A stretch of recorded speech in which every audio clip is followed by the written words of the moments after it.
Selamat pagi, saya atas nama Marliana Umbuokura dari mahasiswa D4 Kebidanan. Di sini saya sedikit menjelaskan tentang materi persalinan, yaitu tentang pengertian, faktor, dan tahapan persalinan. Pengertian persalinan adalah proses di mana janin, plasenta, dan selaput ketuban keluar dari uterus ibu. Sedangkan menurut Sumara, persalinan adalah proses membuka dan menipisnya serviks dan janin turun ke jalan lahir. Dari kedua pengertian di atas, maka dapat disimpulkan bahwa persalinan adalah proses pengeluaran hasil konsepsi melalui jalan lahir yang diikuti dengan pengeluaran plasenta dan selaput ketuban secara utuh. Sebab-sebab terjadinya persalinan. Penyebab terjadinya persalinan belum diketahui benar. Beberapa teori yang dikemukakan antara lain, yang pertama, teori kadar progesteron. Progesteron yang berfungsi untuk mempertahankan kehamilan yang semakin menurun dengan semakin tuanya kehamilan, sehingga otot rahim mudah dirangsang oleh oksitosin. Yang kedua, teori oksitosin. Menjelang persalinan hormon oksitosin makin meningkat sehingga merangsang terjadinya persalinan. Yang ketiga, teori regangan otot rahim. Meregangnya otot rahim dalam batas tertentu menimbulkan kontraksi persalinan dengan sendirinya. Yang keempat, teori prostaglandin banyak dihasilkan oleh lapisan dalam rahim, diduga dapat menyebabkan kontraksi rahim. Pemberian prostaglandin dari luar dapat merangsang kontraksi otot rahim dan terjadi persalinan. Jenis-jenis persalinan, terdapat dua jenis persalinan normal, yaitu yang pertama, persalinan spontan adalah persalinan yang berlangsung dengan tenaga sendiri. Dua, persalinan buatan adalah persalinan dengan rangsangan sehingga terdapat kekuatan untuk persalinan. Dan yang ketiga, persalinan anjuran adalah persalinan yang tidak dimulai sendiri tapi dengan tindakan seperti seksio sesarea. Faktor-faktor yang mempengaruhi persalinan yaitu terdapat beberapa faktor. Yang pertama, PC atau jalan lahir terdiri dari panggul ibu, yakni bagian tulang padat, dasar panggul, vagina, dan introitus atau lubang luar vagina. Yang kedua, pesenjer atau janin dan plasenta bergerak sepanjang jalan lahir merupakan akibat interaksi beberapa faktor, yaitu ukuran kepala janin, presentasi, letak, sikap, dan posisi janin. Yang ketiga, power atau kekuatan adalah kemampuan ibu melakukan kontraksi involuntar dan voluntar secara bersamaan untuk mengeluarkan janin dan plasenta dari uterus. Yang keempat, posisi ibu mempengaruhi adaptasi anatomi dan fisiologi persalinan seperti posisi berdiri, berjalan, duduk, dan jongkok. Yang kelima, psikologis, di mana tingkat kecemasan wanita selama bersalin akan meningkat jika ia tidak memahami apa yang terjadi pada dirinya atau yang disampaikan kepadanya. Tahapan persalinan yang pertama ada kala 1, pembukaan. Partus mulai ditandai dengan keluarnya lendir bercampur darah atau bloody show karena serviks mulai membuka atau dilatasi dan mendatar atau efek semen.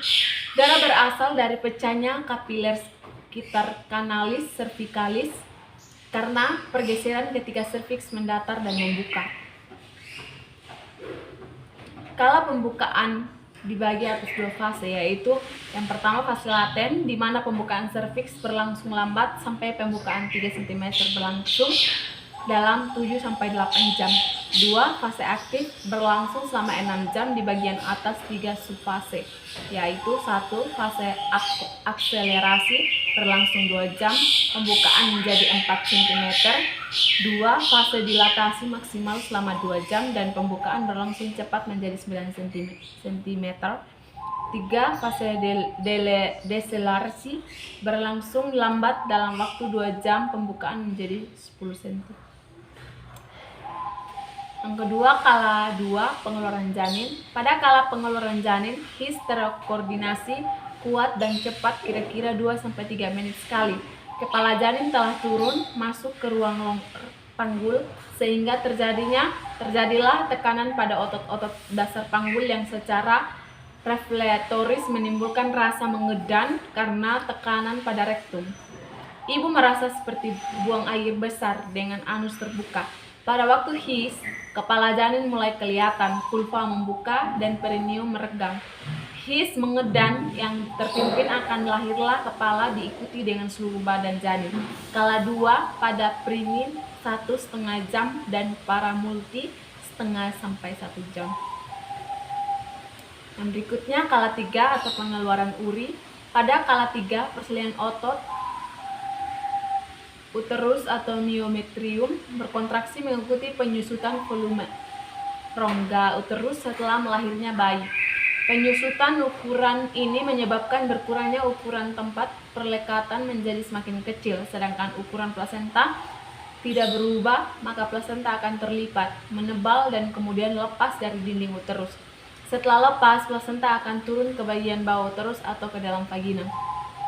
Tanda-tanda lepasnya plasenta mencakup beberapa atau semua hal di bawah ini. 1. Perubahan bentuk dan tinggi fundus. Setelah bayi lahir dan sebelum myometrium mulai berkontraksi, uterus berbentuk bulat, penuh dan tinggi fundus biasanya di bawah pusat. Setelah uterus berkontraksi dan plasenta terdorong ke bawah, uterus berbentuk segitiga atau seperti buah pir atau alpukat, dan fundus berada di atas pusat. Yang kedua, tali pusat memanjang. Tali pusat terlihat menjulur keluar melalui vulva. Yang ketiga, samburan darah mendadak dan singkat. Darah yang terkumpul di belakang plasenta akan membantu mendorong plasenta keluar, dibantu oleh gaya gravitasi. Apabila kumpulan darah dalam ruang di antara dinding uterus dan permukaan dalam plasenta melebihi kapasitas tampungnya, maka darah tersembur keluar dari tepi plasenta yang terlepas. Kala 4, pengawasan. Kala pengawasan terjadi selang 2 jam setelah bayi dan uri lahir untuk mengamati keadaan ibu, terutama terhadap bahaya perdarahan postpartum. Hal-hal yang perlu dipantau pada kala 4 persalinan adalah 1. Pantau tekanan darah, nadi, tinggi fundus, kandung kemih, dan darah yang keluar setiap 15 menit selama 1 jam pertama dan 30 menit selama jam kedua kala 4. Jika ada temuan yang tidak normal, tingkatkan frekuensi observasi dan penilaian kondisi ibu. Yang kedua, masase uterus untuk membuat kontraksi uterus menjadi baik setiap 15 menit selama 1 jam pertama dan setiap 30 menit selama jam kedua kala 4. Jika ada temuan yang tidak normal, tingkatkan frekuensi observasi dan penilaian kondisi ibu. 4. Pantau temperatur tubuh setiap jam dalam 2 jam pertama pasca persalinan. Jika meningkat dan tata laksana sesuai dengan apa yang diperlukan. 4. Nilai perdarahan. Periksa perineum dan vagina setiap 15 menit selama 1 jam pertama dan setiap 30 menit selama jam kedua pada kala 4. Yang kelima, ajarkan pada ibu dan keluarga bagaimana menilai kontraksi uterus dan jumlah darah yang keluar dan bagaimana melakukan masase uterus jika uterus menjadi lembek. Yang keenam, minta anggota keluarga untuk memeluk bayi, bersihkan bayi, dan bantu ibu mengenakan baju atau sarung yang bersih dan kering. Atur posisi ibu agar nyaman duduk, bersandarkan bantal atau berbaring miring. Jaga agar bayi diselimuti dengan baik, bagian kepala tertutup baik, kemudian berikan bayi ke ibu dan anjurkan ibu untuk dipeluk dan diberi ASI, air susu ibu, secara on demand. Sekian hasil presentasi saya. Terima kasih.